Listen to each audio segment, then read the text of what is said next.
今回は梅の撮影ワンランク上を目指すポイントについてです。今年は梅の開花が 1,2 週間早いようで、東京も見頃を迎えました。18日日曜日に撮影をした写真21枚を見ながら梅の撮影ポイントを解説したいと思います。まずは構図についてです。こちらの写真ですが、構図の基本原則3分割法で撮影をしました。様々なシーンで応用できる構図で、ライン上やこの縦線と横線が交わる箇所、交点、パワーポイントですけれども、ここに主題を置くと収まりがよくバランスが取れて見えると言われています。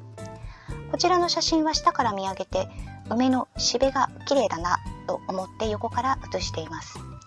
背景は木々なのですが、隙間から見える空がブルーや玉ぼけになっています。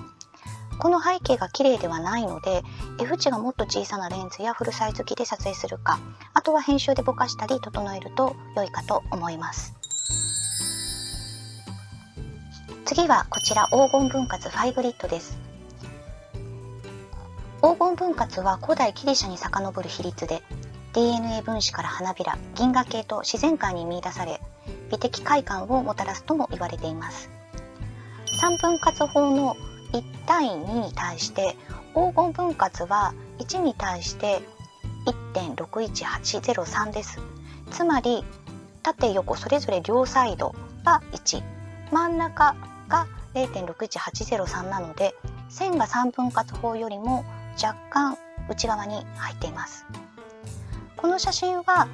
青い背景とバランスを取りながら梅を縦にして撮影していますけれども、ターゲットの花は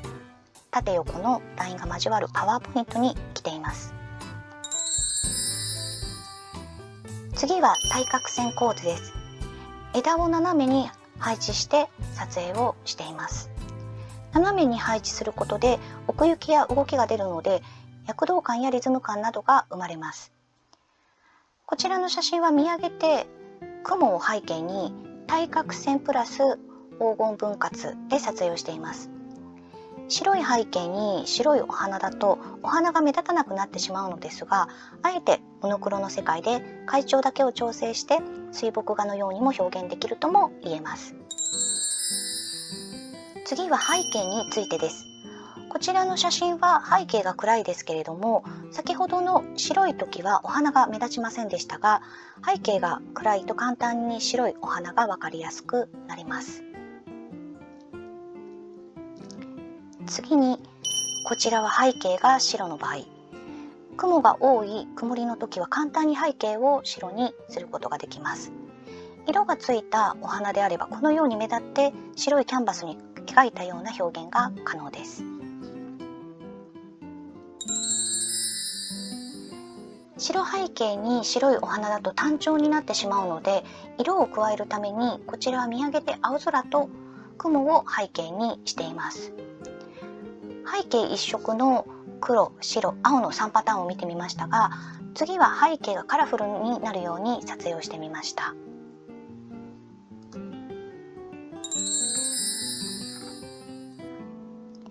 まず2枚の写真ですけれども、同じお花ですけれども、こちらは引いて背景が暗く、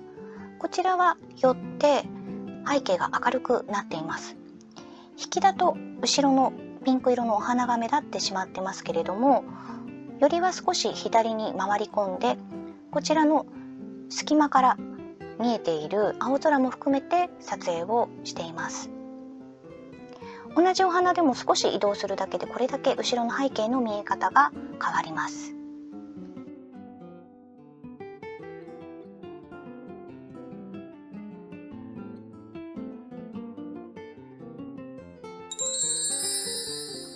次はこちら、この暗い場所は木々になって、赤色は色のついた梅のお花で、白、赤、黒の3色でまとめました。速攻モードをスポットにして白いお花に合わせることで、より背景が暗くなり色も濃くなっています。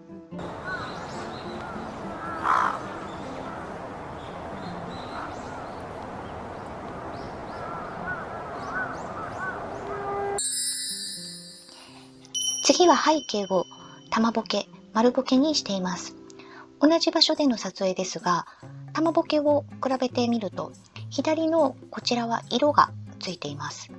そしてこちらは薄いのがわかるかと思います。富士フイルムの場合は、フィルムシミュレーションやカラー、他のメーカーさんですと、ピクチャーコントロールやクリエイティブルックなどのサイドを調整することで、色の濃さを変えることができます。こちらも明るいバージョンの玉ボケですけれども、玉ボケは F 値を小さくして、木々の隙間の光やお花などを背景にすると簡単に写すことができます。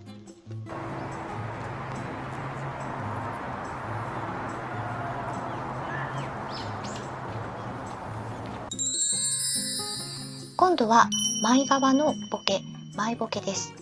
こちらは手前の花にピントを合わせずに、真ん中のお花にピントを合わせています。前ボケを作るコツは、手前の花などに思い切り寄って、または望遠レンズでは近い花を端に入れると簡単に撮影ができます。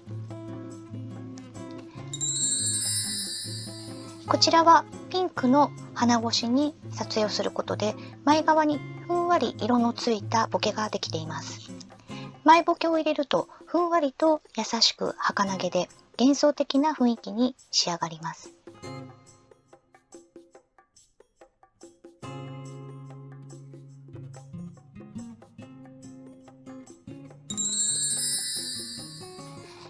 次は光についてです。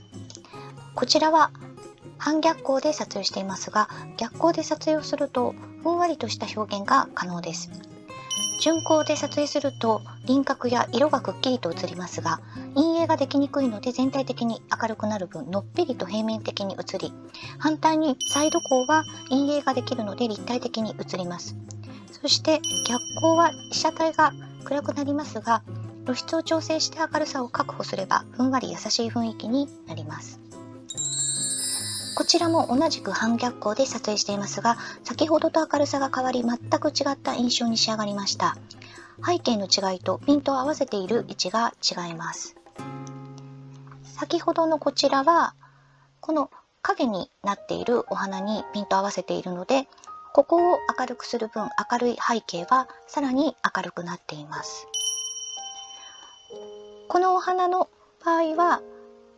この光が当たっているところにピントを合わせているので、ここが白飛びをしないように暗くなるため、暗い背景がより暗くなっています。